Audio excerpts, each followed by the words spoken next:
नमस्कार मित्रांनो. ही गाय आपल्या गाजेवाडी गावातील आहे. हिच्या डोळ्याला पूर्णतः डोळा निकामी झाला होता आणि डोळ्यातून पस वगैरे येत होतं. आपण व्हिडिओमध्ये जो आता सध्या बघत आहेत हे डोळा निकामी झाल्यानंतर त्यांची सतत रिक्वेस्ट येत होती की याचं ऑपरेट करायचं आहे, डोळा काढायचा आहे. कारण तो डोळा तसा ठेवून त्याला ट्रीटमेंट होणं शक्य नव्हतं. त्यामुळं मग आपण आपले सिनियर डॉक्टर इनामदार साहेब जे आता सध्या मसवडले आहेत त्यांच्या मार्फत त्यांना बोलावून हा डोळा काढून घेतला. आणि डोळा काढल्यानंतरचे हे जे परिस्थिती आहे ते सध्या तुम्ही व्हिडिओमध्ये बघताय. याच्या अगोदरचे व्हिडिओ सध्या माझ्याकडे नाही आहेत. आणि त्यानंतर हा डोळा काढल्यानंतर फॉलोअप ट्रीटमेंट मी स्वतः केले.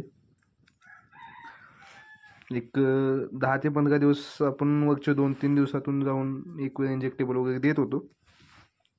असे टोटल 4 ते 5 डोसेस दिलेत. आणि त्यानंतर आज डोळा काढला, त्याला किमान 2-3 महिने झाले. सहज मी आज गेलो होतो तिथे, तर तिथं जाऊन मी बघण्याचा योग आला. तर ही गायची कंडिशन आता सध्या अशी होती. गाय पूर्णतः उड्या मारते, हिंडते, बागडते, खाणं पिणं पूर्णतः व्यवस्थित आहे. आणि हे जे टाके दिसत आहेत तुम्हाला पूर्णतः हे आता मी काल कट केलेत.